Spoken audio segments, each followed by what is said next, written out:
everybody.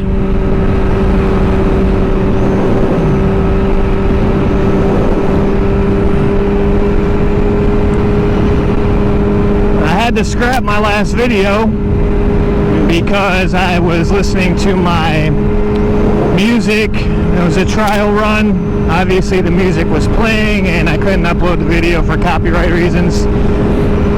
So yeah, I had to scrap that video. Just ran up here to AT&T to drop a couple phones off and brought you guys along for the ride I got on my tuner's schedule to get the bike in to be tuned. It'll be on the Dyno the second weekend in August, so I think it's the 9th or 10th or something like that. So I can't wait for that. The bike will be tuned exactly as the other one was, with the full Acro system, Acropovic full system, the Graves velocity stacks, and the Sprint air filter. What sucks is the heat right now. I mean, it's like 90 degrees, feels like 105. So we'll see what kind of numbers he's able to get out of this bike compared to the other one.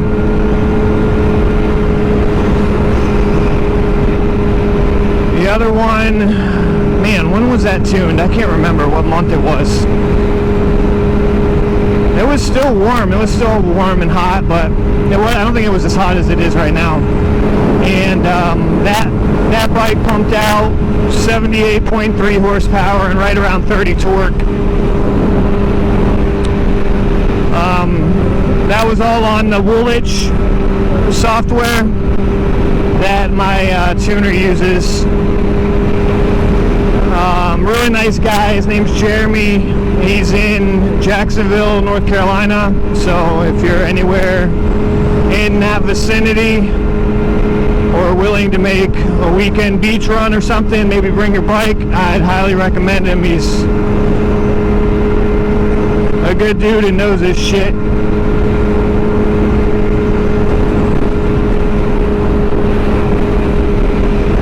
I wasn't gonna ride because it's so freaking hot. I'm already drenched in sweat, obviously, because I wear full gear.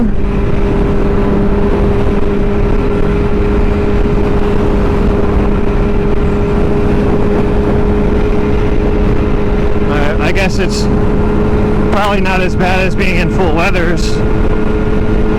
I would imagine that would be a little worse.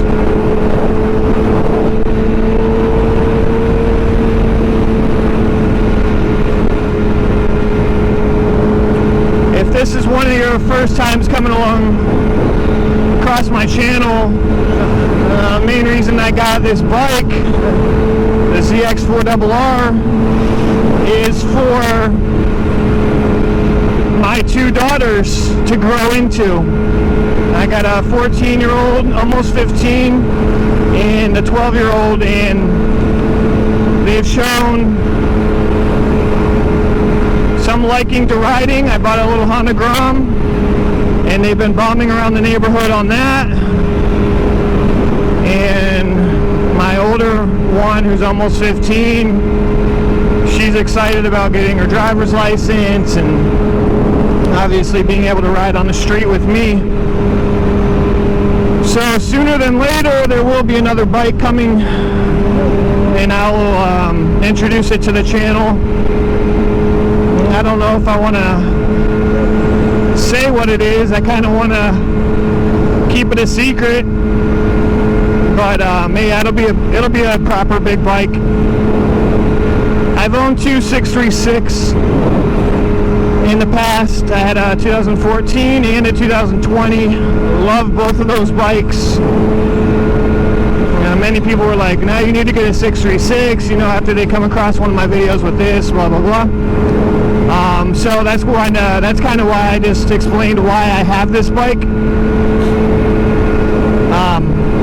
But yeah, I love this bike. This bike tuned is way different than it comes from the factory.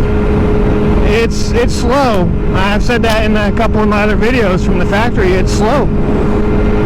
But if you tune it and you really wake this thing up, it makes it way more enjoyable.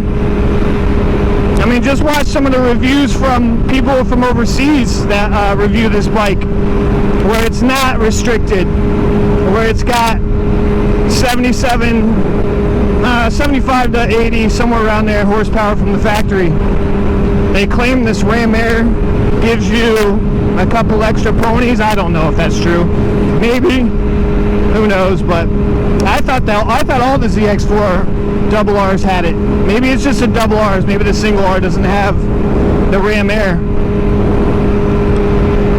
Comment if you know for sure. I've not really looked into it. I just thought they all had it.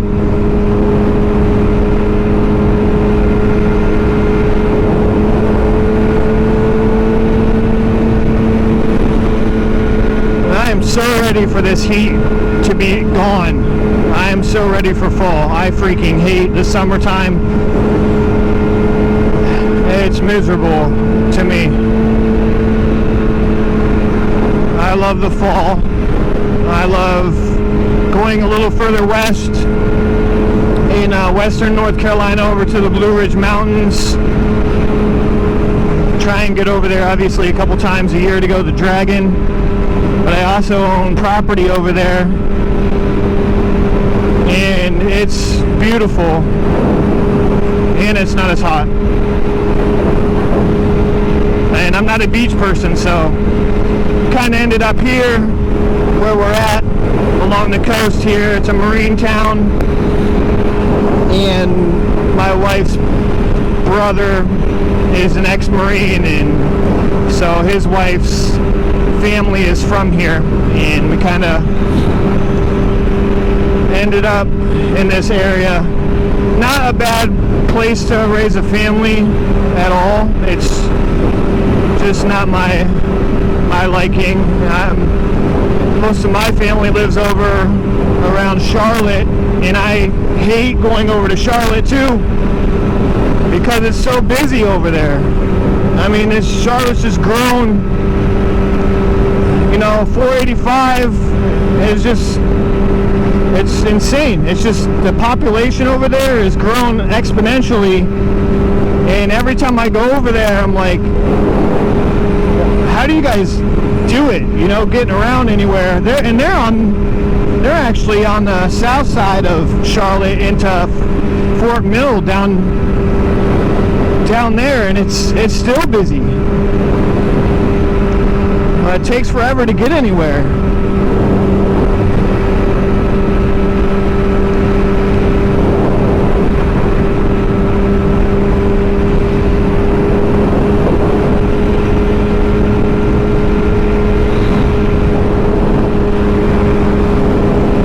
One thing that I have noticed that I've been riding this a little bit more on the highway, coming up here to Jacksonville, was it is a little bit lighter than a 600, so you get moved around a little bit more. Not as bad as you would on like a Ninja 400, because that bike is like 50 pounds, I think 50 pounds or something like that lighter than this one.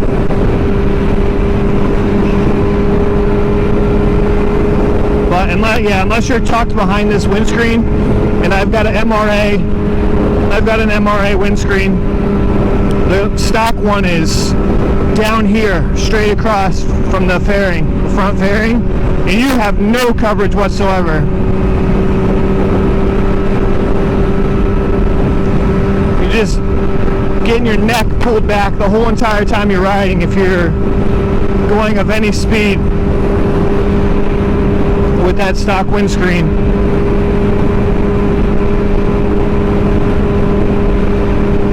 I'm happy with how the bike is right now. I got it back to exactly how the other bike was as far as cosmetics and aesthetics. I got the frame sliders back on it. Those are from Woodcraft. I do want to upgrade the brake lines still to some Spiegler stainless steel braided lines. So I'll probably be doing that sooner than later. And tires definitely got to be changed before I go back to the Dragon.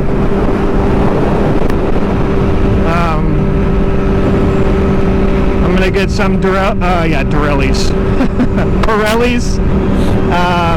the Super Corsas. I think they're starting to, I don't know if they're doing away with the V3s, but I'm starting to see the V4s come out and show up more. So I'm gonna get a set of those. I got a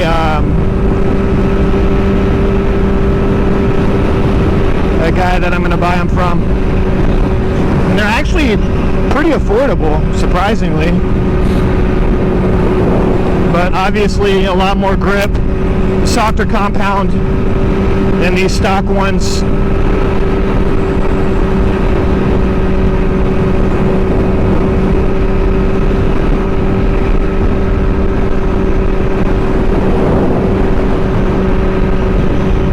But the last time I was out to the Dragon was the incident when I crashed my old bike. I low-sided, hit the bottom of the post on my foot peg, and it lifted the rear wheel and caused me to low side. But since then they repaved the streets, and I'm looking forward to riding on the new blacktop over there. Come on, light, what the heck?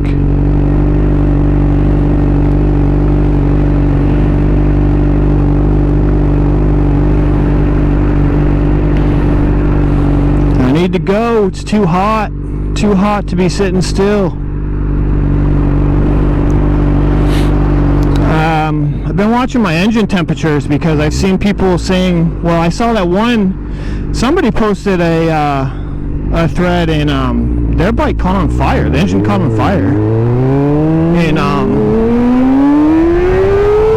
Kawasaki is not gonna help them rebuild that motor.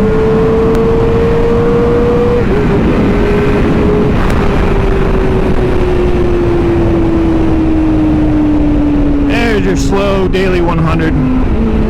But yeah, they're not going to help. I saw that they weren't going to help that individual with rebuilding his motor, and I don't recall exactly what the reason was for it. But that was crazy. So I've been watching engine temperatures on the bike, even with these temperatures that we've had out here, air temperature, and riding up there it was between 190, a little closer, it was between 197 and 201, so it didn't creep up anything higher above 201, and right now it's at 188. But yeah, I've had that in the back of my mind. So I've been watching that, and I actually think that once the bike is tuned, I think it'll run cooler with the air filter, the better air filter. That stock air filter is really restrictive compared to the Sprint air filter, the one that I had in the bike before.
between the shifts with this exhaust is nasty.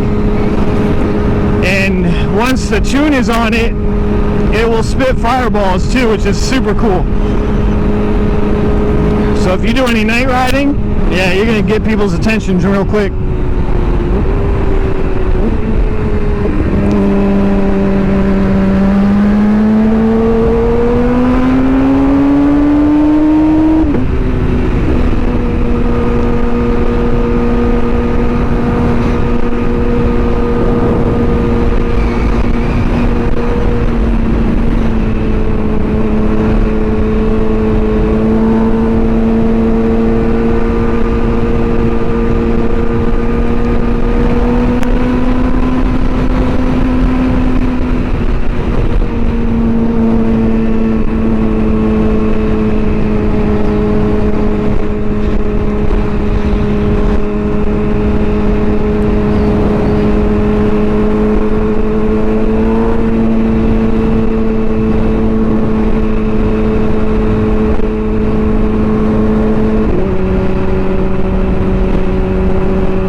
Doing, bro?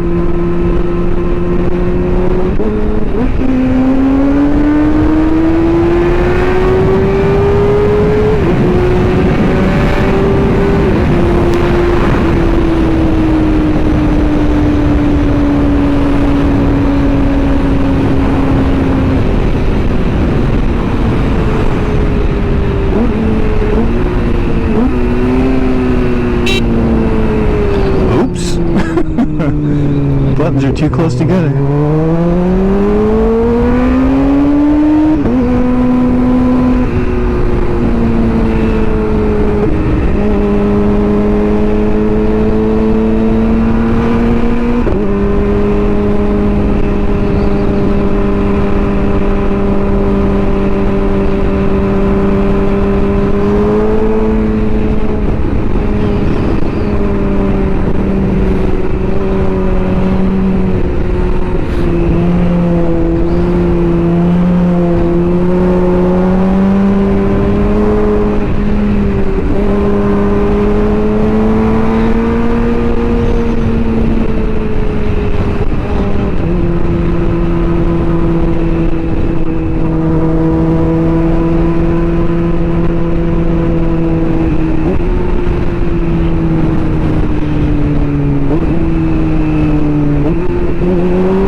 Rev's got to be up on the 400 if you want anything out of this bike. Just remember that, boys and girls, before you post it for sale with 200 miles on it.